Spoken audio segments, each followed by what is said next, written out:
How to add a video overlay over the main video you are currently editing with CapCut Video Editor app. So if you're looking to achieve something like this here, let's get started. So from the home screen, if you already have your project, you can go ahead and start with it, or new project, and find the main video that you want to work with. So you can use the drop down menu here to look through other folders.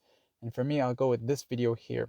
Once you start with your main video here and you are ready to add that video overlay, you'll go over to the bottom section, the tool called overlay, this one right there.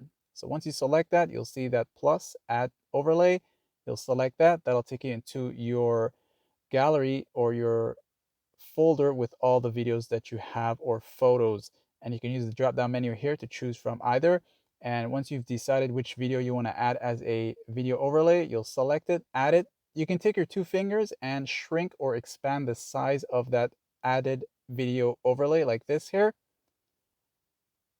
And you can also choose to hold it down and move it anywhere on your main video. So if you want to place it here, that's totally up to you. Once it is selected, you'll notice this extra set of tools to the bottom area where you can choose to split the video, increase the speed, perhaps reduce the volume of it. You also have the splice feature and a few more other additional features as of 2020. You can also choose to replace it. So if you select that, you can replace it with another video if you don't like the first one you added just now. Also, you can choose to go over to crop it if you want to. If you want to crop it, make it smaller or rotate it or even mirror it, that's up to you. So you can use the tabs there and shrink it or use one of the presets. And that's that. Like, sub. Thanks for watching. Check out my other tutorials and see ya.